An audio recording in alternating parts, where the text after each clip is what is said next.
Hello, welcome. You are with Dr. Sushma Singh. Today in Unit 14, Ethno Development, we are continuing the topic emergence of alternative approach. And subtopic is endogenous development approach. In criticizing the approaches of the mainstream development, the ethno-development approach has highlighted that the development statistics usually show country statistics or at the national level. Besides country statistics, other development statistics are available at the regional level concerning Latin America, Africa, Asia, and Caribbean, etc. In development studies, the region have become a familiar unit of development similar to the nation. The other scale of development action is the world, local, national and macro-regional under UN system. These broader units of development may not have any systematic in-depth approach at the micro level, such as the community or the ethnic group of a nation or of a region, etc. The need-based approach of the ethnic group of the community requires macro and in-depth analysis of the community's own ideas or perception of development. In other words, this is what is called understanding of indigenous knowledge. The idea of indigenous knowledge has emerged to recognize the local knowledge. Agarwal has pointed out that the ignoring people's knowledge about their own development is almost to ensure failure in developmental efforts. There has been a clear shift of the orientation of developmental approach, which has been largely influenced by the ethno-methodology in opposition to the enlightenment or positivistic approach in the area of development. Norman Long has advocated actor-oriented approach in criticizing structuralist approach in development and prefers to adopt anthropological approach. Now let us start the next topic, methodology of ethno-development. The concept and methodological approaches of ethno-development incorporate conventional anthropological methods such as the participant observation. From this concept, there emerges the methodology of the alternative development, which is based on participation by the people. This is what has come to be known as the participatory method. The idea is that development must be participatory and must involve local person in decision-making processes that affect their lives with development.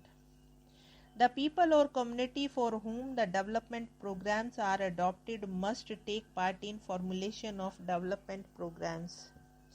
Those which do not involve the community or local people often fail. Participatory action research, rapid rural appraisal, critical pedagogy, and empowerment are the various elements of alternative development program. What is special to these methods? These methods are applied to local community context. It is argued that since development should come from within the society, not from outside, it must be participatory and community-based.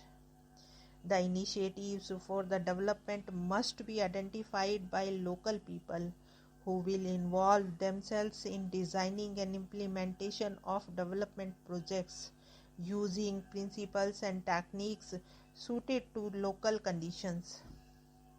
Cohen and Uphoff have interpreted participation as generally denoting the involvement of significant number of persons in situations or actions which enhance their well-being, for example, their income, security, or self-esteem.